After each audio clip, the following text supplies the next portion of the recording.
I'm Nick Snow, watching Government for Oil and Gas Journal in Washington, D.C.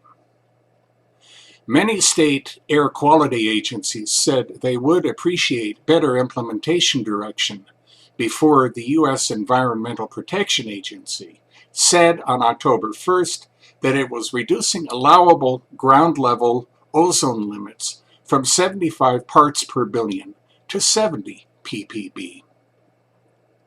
That was what the Association of Air Pollution Control Agencies in Lexington, Kentucky found when it examined 44 state air regulators' comments submitted to EPA this past summer on the proposal. Oil and gas and other business groups have said the rules potentially could be the most expensive in U.S. history. State regulators' concerns matter because EPA usually hands off the problem of actually making its new rules work to them. There's been a drumbeat on this and other national ambient air quality issues, AAPCA Executive Director Clint Woods said on September 28th. States, regardless of their political stripes, have frequently and increasingly called for more robust implementation direction from EPA. In the ozone context, states did not have a final implementation plan from the federal agency for the 2008 standards until early in 2015, he told OGJ. That's a very long time frame, Woods observed. States across the country have made clear that they need that information sooner rather than later.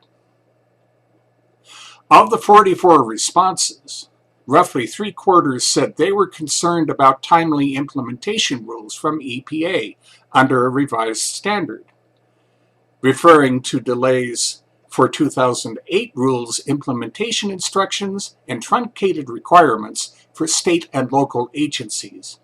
Many states also recommended a timeline for EPA implementation rules and guidance. Among states commenting on when the agency should issue proposed implementation rules and guidance for a revised ozone national ambient air quality standard, more than 90% recommended that EPA do so at the time the final NAAQS is promulgated. When it came to the time implementation rules and guidance should be finalized, more than half the state air regulators said it should be within 1 year. Roughly a quarter recommended finalizing with final area designations, AAPCA said. It did not take a position on where the primary or secondary ozone NAAQS should be set.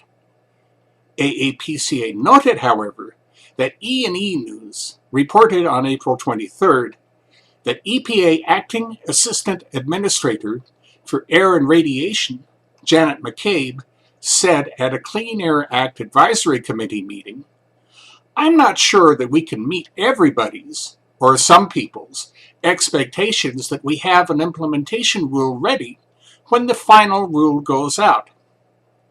There's just a lot of reasons why that just is very, very difficult and may not be appropriate to do," she continued.